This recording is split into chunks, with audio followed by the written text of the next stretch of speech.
Hi hello నమస్తే welcome to our channel. నేను మీ భానుశ్రీ. ప్రస్తుతం మనతో పాటు ఉన్నారు ప్రముఖ సినీ క్రిటిక్ విజ్ఞాన్ గారు. వారితో మాట్లాడదాం. నమస్కారం సార్. నమస్తే. విజయ్ దేవరకొండ కొత్త సినిమా స్టార్ట్ అవుతుందంట. సో ఫొటోస్ అనేది వైరల్ అవుతున్నాయి. సో ఏ సినిమాతో ముందుకు రాబోతున్నారు, ఏ డైరెక్షన్లో చేయబోతున్నారు? నాకు నేను ఎవరికేం చేశానో నాకు తెలియదు, నేను ఎవరికేం నష్టం చేశానో నాకు తెలియదు, నేను ఎవరికేం పాపం చేశానో నాకు తెలియదు, ఎందుకంటే నేను ఎక్కడి నుంచి వచ్చానో నాకు తెలియదు అనే ఒక ట్యాగ్ లైన్తో పోస్టర్ రిలీజ్ చేసి బాగా దాన్ని హైప్ అయితే పెంచారు. శ్రీలీల హీరోయిన్ దీంట్లో, విజయ్ దేవరకొండ హీరో, గౌతమ్ తిన్ననూరి అనే ఆయన డైరెక్టర్. ఇంతకుముందు ఈ స్టోరీని రామ్ చరణ్కి తేజాకి వినిపిస్తే ఎందుకో ఏదో కొన్ని కారణాల వల్ల రిజెక్ట్ అయింది. ఇప్పుడు ఇక్కడికి వచ్చింది. కొన్ని కారణాల వల్ల కాదు, ఎన్ని కారణాల వల్ల అంటే, ఇప్పుడు గ్లోబల్ స్టార్ అయ్యే ముందు ఆ ప్రాజెక్ట్ విన్నాడు. గ్లోబల్ స్టార్ అయిన తర్వాత ఇట్లాంటి ఎందుకులే, మనం ఎట్లా కొంచెం పెద్ద పెద్ద చేస్తున్నాం కదా అని చెప్పేసి నేను పక్కన నెట్టాడు. సో ఆయన కూడా ఉన్న కథని మంచి హీరోకి వినిపించుకొని విజయ్ దేవరకొండను ఓకే చేసుకున్నాడు. అండ్ అలాగే శ్రీలీల ఓకే అయిపోయింది. మంచి స్టోరీ. సితార ఎంటర్టైన్మెంట్స్ దాన్ని నిర్మిస్తుంటే, అండ్ సేమ్ త్రివిక్రమ్ ఫార్చ్యూన్ 4 కూడా నిర్మాణ భాగమే, త్రివిక్రమ్ గారి బ్యానర్.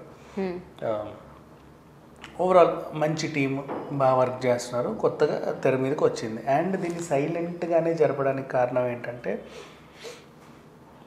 ఎక్కువ అట్టహాసంగా ప్రారంభించి ఎక్కువ హడావిడి చేసి అందరికి ఏదేదో చెప్పి అది ఉంది ఇది ఉంది ఇలా అలా అని చెప్పింది సినిమాలన్నీ కూడా మళ్ళీ వాళ్ళ అంచనాలు పెంచుకొని అది లేక ఇంకేదో చేస్తే ఏదో అవుతుంది. అవును, కొన్నిసార్లు మధ్యలో ఆగిపోయినది కూడా మనం చూసుకున్నాం. నీట్గా సైలెంట్, అసలు చెప్పాల్సిన అవసరం ఏంటి? బేసిక్గా కూల్గా కామ్గా వచ్చి ప్రెస్ వస్తే రాని చేసేద్దాం మనం అనుకుంటున్నాం అంతే. తెలిసి వాళ్ళే వచ్చారు, వాళ్ళు కూడా సరే అని చెప్పేసి రినల్ చేశారు. ఓవరాల్గా ఈ అమ్మాయి అట్రాక్టివ్గా నిలిచింది. ఇంతకుముందు కూడా ఈ అబ్బాయికి చాలా ఫ్లాప్స్ ఉన్నాయి. లైగర్ ఇవన్నీ చేసిన తర్వాత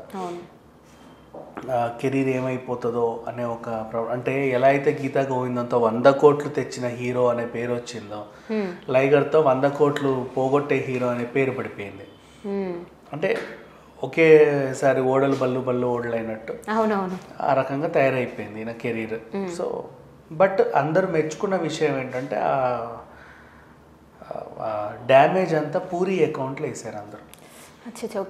పూరి చార్మి అకౌంట్లో వేసేసి విజయ్ దేవరకొండ మాత్రం బాగానే కష్టపడ్డారు. ఎందుకంటే ఇప్పుడు విజయ్ దేవరకొండకి గట్టిగా ర్యాష్గా మాట్లాడితేనే ఫ్యాన్స్ డైలాగ్ చెప్తేనే హ్యాపీ ఫీల్ అవుతారు. అట్లా నువ్వు ఆయనకు నత్తి పెడితే అదే కదా. విజయ్ దేవరకొండ బేసిక్ ఆయన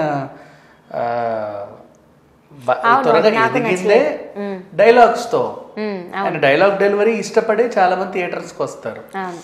అలాంటి ఆయన డైలాగ్ని నువ్వు నోట్లో గుడ్డ కొట్టేసి నువ్వు నత్తి అని పెట్టేసి అక్కడ మైనస్ అయింది. అండ్ కొంచెం ఏదో అయింది ఓవరాల్. మనం మాట్లాడుకుంటే సినిమాకి మెయిన్ మైనస్ నత్తి పెట్టడం వల్లే అంటారా? నత్తి ఇక్కడ ఈయనకేమో నత్తి పెట్టాడు, రమ్యకృష్ణకు అతివాగుడు పెట్టాడు. గట్టిగా ఏదో ఉండి ఉంటుంది. సో అట్లా అంటే అవసరం లేకుండా అక్కడ ఓవర్ అయింది. ఇక్కడ ఉండాల్సిందేమో మొత్తానికే తీసేశాడు. ఈయనకి ఎక్కువ వాగించి తల్లికి నత్తి పెట్టినా బాగుండేదేమో కదా. సీరియస్లీ రివర్స్ లో పెట్టి సినిమా మొత్తం ఫ్లాప్ కి తీసుకెళ్లిపోయారు. అంటే అట్లా నత్తి ఉండాలని ఏం లేదు. ఇప్పుడు నత్తి వల్ల కూడా హిట్ అయిన సినిమాలు ఉన్నాయి.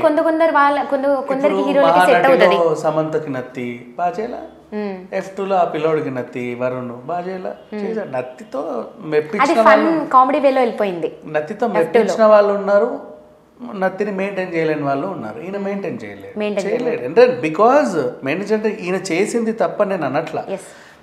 ఈయన యాక్టింగ్ పరంగా ఓకే. విషయం ఏంటంటే, విజయ్ దేవరకొండ ఇప్పుడు బాలకృష్ణ ఉన్నాడంటే ఏమేం డైలాగులు చెప్తాడరా ఈ సినిమాలో అంటాడు. డైలాగుల కోసం వెళ్తారు. విజయ్ దేవరకొండకి ఆయన మాస్ డైలాగ్ ఏదో ఒకటి ఉంటుంది, వాటి కోసం. ఇప్పుడు విశ్వక్సేన్ కూడా ఏదో ఒక డైలాగ్ కోసం వెళ్తారు వాళ్ళు.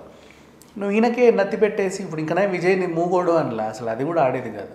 కనీసం వచ్చిన డబ్బులు కూడా వచ్చేవి కాదు. సరే ఏదేమైనప్పటికీ ఆ రకంగా లైగర్ ఫ్లాప్తో అబ్బాయి కొంచెం అజ్ఞాతంలో ఉండి ఎప్పుడో టైం దొరికితే మాట్లాడదాం అనుకున్నాడు. సైమా అవార్డ్స్ అప్పుడు స్టేజ్ మీద అవకాశం దొరికిందని చెప్పేసి అప్పుడు మాట్లాడాడు. లైగర్ ఫ్లాప్ అయినప్పటికీ ఫ్లాప్లు హిట్లు సినిమాలు వస్తూనే ఉంటాయి. నేను మీకు త్వరలో మంచి ఎంటర్టైన్మెంట్తో మళ్ళీ మీ ముందుకు వస్తున్నాను అని చెప్పేసి అన్నాడు. సో ఆ రకంగా అందరూ ఏదో మంచి సినిమాతో వస్తాడు అనుకుంటారు. మధ్యలో కూడా ఖుషి పాపం ఇబ్బంది పెడుతున్నా అయినా దానికి హర్ట్ అవ్వాల. సమంత వల్ల కొంచెం లేట్ అయింది ఖుషి, అయినా కానీ అబ్బాయి అస్సలు హర్ట్ అవ్వాల. ఏ మాత్రం ఇది పెట్టుకోకుండా సమంతని గెట్ వెల్ సూన్ అనుకుంటూ వెనకాల ఉండి వెన్నుదన్నుతూ వస్తున్నాడు. అది జరుగుతుంది. సో ఓవరాల్గా ఏంటంటే ఈ అబ్బాయి యాటిట్యూడ్ అందరికీ ఇష్టమే. అండ్ ఇటు బిజినెస్లు కూడా పెట్టుకున్నాడు. ఏవిడి థియేటర్ మనకి ఏఎంబి మహేష్ బాబు లాగా, అల్లు అర్జున్ లాగా ఏషియన్స్ వాళ్ళతో వీడి విజయ్ దేవరకొండ థియేటర్ ఒకటి కట్టుకున్నాడు ఆ ఊళ్ళో. అది కూడా బాగానే నడుస్తుంది. అండ్ సొంతగా ఒక బిజినెస్ పెట్టుకున్న రౌడీ బ్రాండ్ క్రియేట్ చేశాడు, కానీ అది అటర్ ఫ్లాప్ అయిపోయింది. అంటే ఎక్కువ మందికి ఏమైనా రౌడీ లుంగీలు, రౌడీ టీ షర్ట్లు అని చెప్పేసి ఒక టైప్ ఆఫ్ పెట్టారు. అది పెద్దగా మహా అయితే 4 రోజులు ఆడింది, కానీ ఎక్కువ పోలా జనాల్లోకి.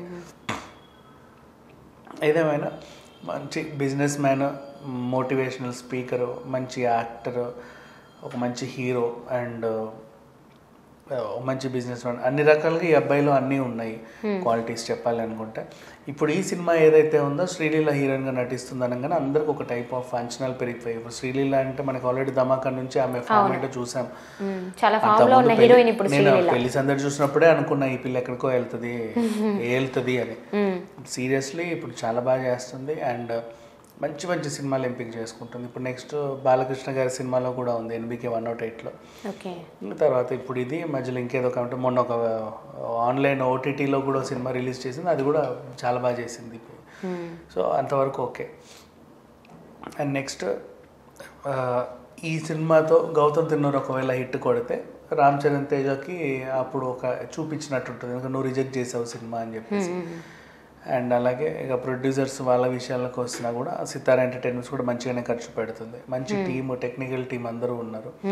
ఎక్కువ అందరి డిస్ట్రీ తగలకుండా నీట్గా తీసుకుంటున్నారు. దీంట్లో ఈయన పోలీస్ ఆఫీసర్ క్యారెక్టర్ చేస్తున్నాడు, మంచి పోలీస్ ఆఫీసర్ క్యారెక్టర్. ఈయన నిలబెడతాడు, ఆయన కట్అవుట్కి బాగుంటుంది, పోలీస్ ఆఫీసర్ సెట్ అవుతాడు. కొంతమందికి కొన్ని సెట్ అవుతాయి, ఇతనికి కూడా ఇది సెట్ అవుతుంది. ఆ హైట్ కట్అవుట్కి ఫైన్. సో ఓవరాల్గా చూసుకుంటే మాత్రం ఈ సినిమా పైన అయితే అందరికీ అంచనాలు భారీగానే చెప్పుకోవాలి. Okay sir, thank you.